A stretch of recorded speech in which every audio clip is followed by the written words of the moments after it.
Welcome to Franchise Empires. Yeah, no, it makes total sense. Moving towards maybe Slick City, I know it starts with you getting introduced to this slide manufacturer. So can you kind of tell us about, what that is, the name of the company, and just how you even got introduced? Sure, sure. So part of my success being a trampoline park operator was I really believed in innovation and basically that you had to reinvest in your business to have success, and I think that's pretty much any business. But that for me would mean putting new attractions in. At one point in time, we were all trampoline, and then it was adding zip lines and warrior courses and eventually slides and sports courts. And so this was in 2019. I'm planning my last trampoline park opening in Tennessee, and was looking for the newest thing to potentially put into that particular location. And the franchisor was working on some slide concepts, as well as talking with a few vendors that were doing the same. And one of those vendors was Slick Slide. So I ended up buying the first prototype for the Slick Slide launch slide and put that in my location. In addition to that, we tested what we called sports courts, but they're sealed air surfaces you can play sports on and have an enhanced game. And so put those two new things in. We were supposed to open up in March of 2020. It was delayed a little bit. We opened in late May of 2020. But overall, the park was quite successful, and the slide was extremely successful.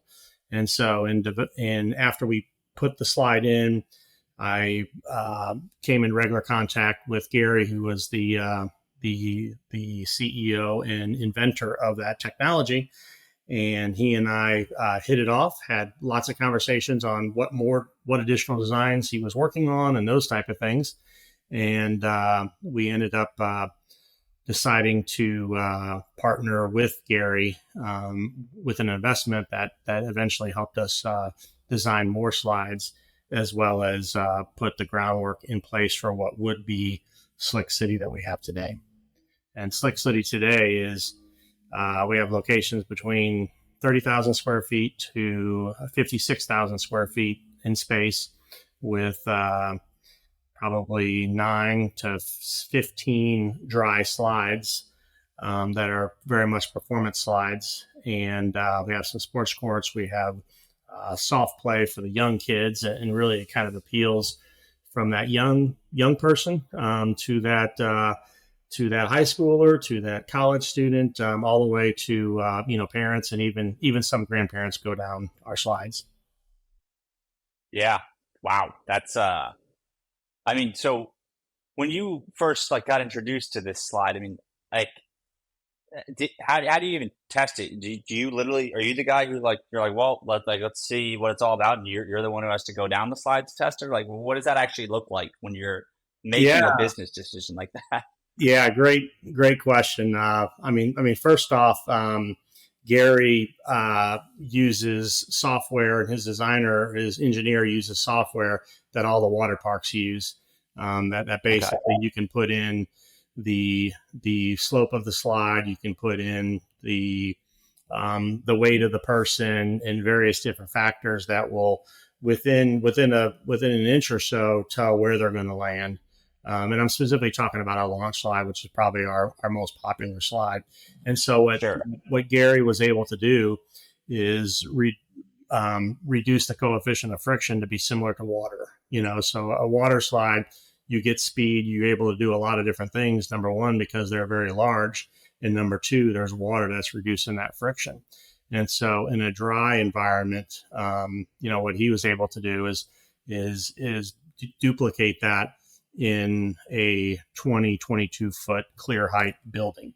And so you're still going down a steep slope, but it's not near as long as what a water slide would be.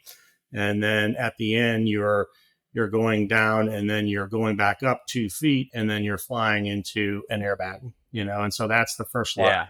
that really got us, out the door. That's the first one I put in my location in Tennessee. And today it's still our most popular slide. But again, answer your question, as we've developed more and more, slides, I have been known to be a crash test dummy to get on some of these, before the guests. And again, we have a whole team that helps me, do a lot of those fun activities. But again, there's so much science behind it. And again, Gary partnered with a phobologist, which is the study of friction that actually worked on the space station. And so a lot of trial and error went into this, and we have a lot of intellectual property, regarding both the design and the utility patents. Yeah, no, it's fascinating. I mean, I was just kind of thinking, I'm like, is this just like, a slide that you find at the park, but it's supersized? But sounds like between the materials, the speed, the steepness, and all that, it's just a night and day difference. And you mentioned earlier on that like you kind of tested it, and you said it was a hit. How do you, as the owner, how do you actually like? Are you able to quantify that it was a hit? Because like, are people just buying tickets to like to do? Yeah, I guess. Do you charge and in recreation parks like this in general? Is it just they're buying a ticket and then they get to do anything inside there, or are you able to track like how many people are actually going on the slides and sentiment and all those types of things?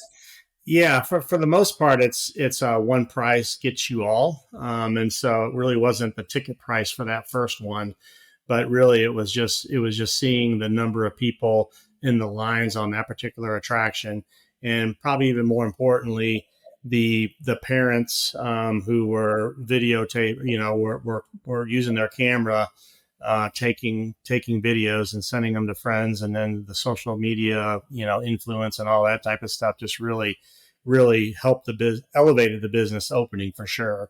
And then as I became a little bit later down the line, I put more of these slides in my other trampoline parks, and so then I could really test, how popular they were, because I had a baseline of business. And if the business was flat for the 6 months prior, and I put 2 slides in, and the business went up 30% the month I put them in, and then built, after that, I definitely could attribute it to the new attractions that I put in.